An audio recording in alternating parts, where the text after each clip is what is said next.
ఎప్పుడు సంపద కలిగిన అప్పుడు బంధువులు వస్తారు.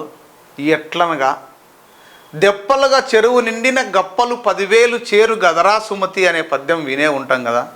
ఎవరైనా బెల్లం ఉంటే ఈగలు వస్తాయి, చీమలు వస్తాయి అన్నట్టుగా రాజకీయంలో పదవి ఉంటే తప్ప ఎవరు కూడా భజన పరులు కావచ్చు, కార్యకర్తలు కావచ్చు, నాయకులు కావచ్చు ఎవ్వరు దగ్గరికి రారు అనేది అంతే సత్యం.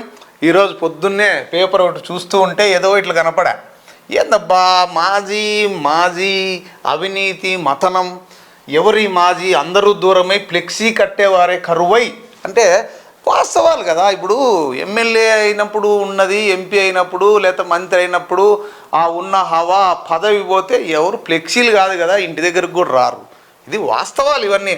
సరే ఎవరు ఏంది అని లోపలికి వెళ్తే మున్సిపల్ చైర్మన్ ఎమ్మెల్యేగా నాటి అవినీతి తెరపైకి ఉనికి కోసం ఏదో ఒక పదవి కోసం అధిష్టానం వద్ద ఆగని పైరవీలు, లీజుల పేరుతో విలువైన స్థలాలు కాజేసి కోట్లు వెనకేసిన ఆరోపణలు, ఇది ఓ అర్బన్ మాజీ ఎమ్మెల్యేపై వస్తున్న అవినీతి దుమారం. అప్పట్లో మున్సిపల్ చైర్మన్గా ఎవరున్నారు, మా అనంతపురం అర్బన్ మాజీ ఎమ్మెల్యే ఎవరు అనేది అంత మాత్రం జనాలకు తెలియదా ఏంది? ఇది మా సార్ గురించి అని నాకు అర్థమైపోయింది. మా సార్ గురించి ఇంత పెద్ద న్యూస్ పెట్టినారు కాబట్టి ఇది ఏంది, దీని లోతుల్లోకి వెళ్దాం ఒకసారి. పైన పటారం లోన లొటారం అన్నది ఆ నేతను చూస్తే బహుశా ఇదేనా అని అందరికీ ఆశ్చర్యం కలగక మానదు. మొదటి నుండి ఆయనది అదే పంత. ఏ పార్టీలో ఉంటే ఆ పార్టీని ఎదుగు పొదుగు లేకుండా తాను మాత్రం ఎదిగి అక్కడి నుండి జారుకున్న సంఘటనలు ఎన్నో. ఆయన అధికారంలో ఉంటే ప్రతిపక్షాన్ని ప్రశ్నించకుండా లోలోన పైరవీలు చేసుకోవడంలో సిద్ధహస్తుడు. మొత్తంగా చెప్పాలంటే నీడనిచ్చి ఫలాలు ఇచ్చే కన్న తల్లి లాంటి రాజకీయ పార్టీ లాంటి చెట్టును సైతం కొమ్మ మీద కూర్చొని కాదు వేళ్లతో పాటు కొట్టేస్తూ ఆనందాన్ని పొందడంలో ఈయనే సాటి. మరీ టూ మచ్ అబ్బా, ఇది నాకు నచ్చలే. మరి ఇంతగా రాస్తే ఎట్లప్పా, అంత ఎట్లా కొట్టేసుకుంటారు తన కొమ్మ తనే? This is not correct. ఎవరా మాజీ ప్రతినిధి అన్న ఆ వివరాలు తెలియాలంటే మీరు ఈ కథనం చదవాల్సిందే. నాకు అర్థమైంది మా సార్ గురించి అని. అనంతపురం అర్బన్లో ఆ మాజీ ప్రజాప్రతినిధి మున్సిపల్ చైర్మన్గా, ఎమ్మెల్యేగా ప్రజానికానికి సుపరిచితుడే. మున్సిపల్ మాజీ చైర్మన్గా, మాజీ ఎమ్మెల్యేగా అనంతపురం అర్బన్లో ఆయన చేసిన అభివృద్ధి మాత్రమే ప్రజలకు తెలిసేది. అయితే ఆ ఘోరంత అభివృద్ధిలో కొండంత అవినీతి దాగి ఉంది అన్నది కొన్ని పత్రికలు రాతలతో బహిర్గతం చేస్తే తప్ప అందులోని అసలు విషయాలు వెలుగులోకి అలా వచ్చాయంట.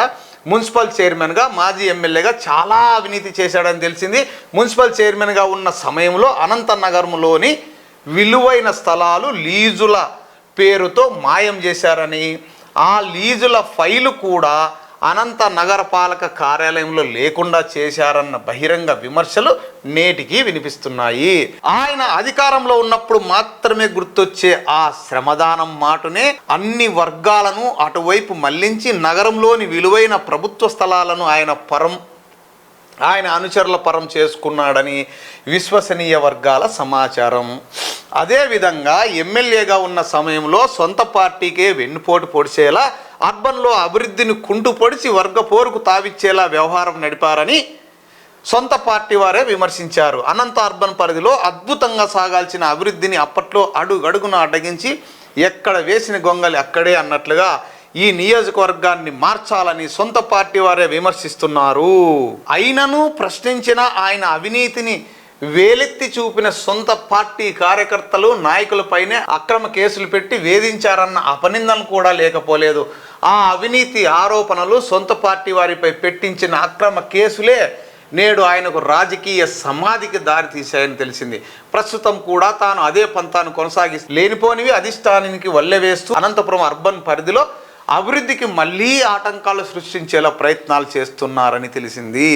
అప్పట్లో మదమంచి స్వరూప గారు అధికారంలో ఉన్నప్పుడు తెలుగుదేశం పార్టీ మున్సిపల్ మేయర్గా మదమంచి స్వరూప గారు ఉన్నారు. కొద్ది రోజులు బాగా ఉన్నారు, మళ్ళీ కొద్ది రోజులు విభేదాలు వచ్చాయి. దాని మధ్యలో జేసీ వాళ్ళు కూడా ఎంటర్ అయ్యారు. ఈ లోకల్లో కొంచెం గ్రూపులుగా విడిపోయారు. అధికారంలో ఉంటూ ప్రతిపక్షంలాగా కొట్లాడి మున్సిపల్ ఆఫీసు కుక్కలు చింపిన విస్తరిలాగా తయారు చేశారన్నది అప్పట్లో చాలామంది రాజకీయ విశ్లేషకులే కాదు, అనంతపురం అర్బన్లో ఉన్న నగర ప్రజలు కూడా అనుకునేటోళ్ళు.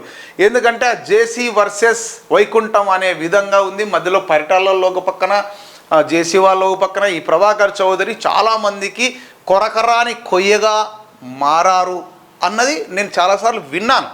బట్ ఇంకా ఏముందో చూద్దాం. మాజీ ఎమ్మెల్యేపై వస్తున్న అవినీతి దుమారపు ఆరోపణలో మచ్చుకు ఇప్పుడు కొన్నే ఉన్నాయంట. మళ్ళీ ఇంకా సెకండ్ పార్ట్ వస్తుంది, పుష్ప 1 పుష్ప 2 మాదిరి.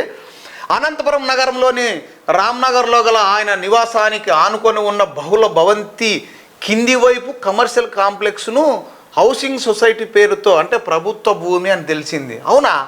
మా సార్ పక్కన అది ఆఫీస్ నడుపుతాండేది ప్రభుత్వ భూమి. అదే నాకు కూడా తెలియదా. తన పరం చేసుకొని బాడుగులకు ఇచ్చి సొంత ఖజానాకు నింపుకుంటున్నారనే ఆరోపణ ఉంది. అదేవిధంగా ఆయన ఇంటి ఎదురుగా అప్పట్లో ఈ సేవా కేంద్రం, అంటే ప్రభుత్వ భూమి భవంతిని నేటికి ఆయన పరిధిలోనే ఉంచుకున్నారని, లీజ్ స్థలంలో భాగంగానే మారుతీనగర్లో విలువైన ప్రభుత్వ స్థలాల్లో ఒక చోట అతిపెద్ద అపార్ట్మెంట్ నిర్మాణం చేసి ఫ్లాట్లుగా అమ్మేస్తున్నారని, దానికి పక్కనే ఓ నర్సింగ్ కళాశాల స్థలాన్ని కూడా ఆయన పరిధిలో ఉంచుకున్నారని సమాచారం. ఇదే కాక మరెన్నో ఇలా చెప్పుకుంటూ పోతే చాలానే ఆయన మాజీ మున్సిపల్ చైర్మన్గా, ఎమ్మెల్యేగా ఉన్న సమయంలో ఇచ్చిన మీడియా స్టేట్మెంట్లు, ఆ సమయంలో ఆధారాలతో ప్రచురించిన కొన్ని పత్రికా కథనాలు, ఆయన సమయంలో శ్రమదానం మాటన చేసుకున్న బిల్లులు, జరిగిన అభివృద్ధి, అందులో జరిగిన అవినీతి మొత్తాన్ని నిఘా వేసి పరిశీలిస్తే కొండంత అక్రమాలు, అవినీతి జరిగిందని అత్యంత విశ్వసనీయ వర్గాల సమాచారం. ప్రస్తుత అధికార పార్టీకి చెందిన ఆ మాజీ ఎమ్మెల్యే, ఆ మాజీ ప్రజాప్రతినిధికి సంబంధించి నగరంలో విలువైన భూముల లీజులు, అక్రమాలు, అవినీతి లోగుట్టును మరో కథనములో మేజర్ న్యూస్ పాఠకులకు వివరించే ప్రయత్నం చేస్తుంది. అయితే ఇప్పుడు పుష్ప 1 వచ్చింది, పుష్ప 2 రావాలన్నమాట. ఇంకా ఎప్పుడు వస్తుంది అనేది చూద్దాం. కానీ ఏది ఏమైనా అధికారం లేకపోతే జనాలు కాదు ఎవరు కూడా పట్టించుకోరు అనడానికి ఉదాహరణలు ఎన్నో ఉన్నాయి.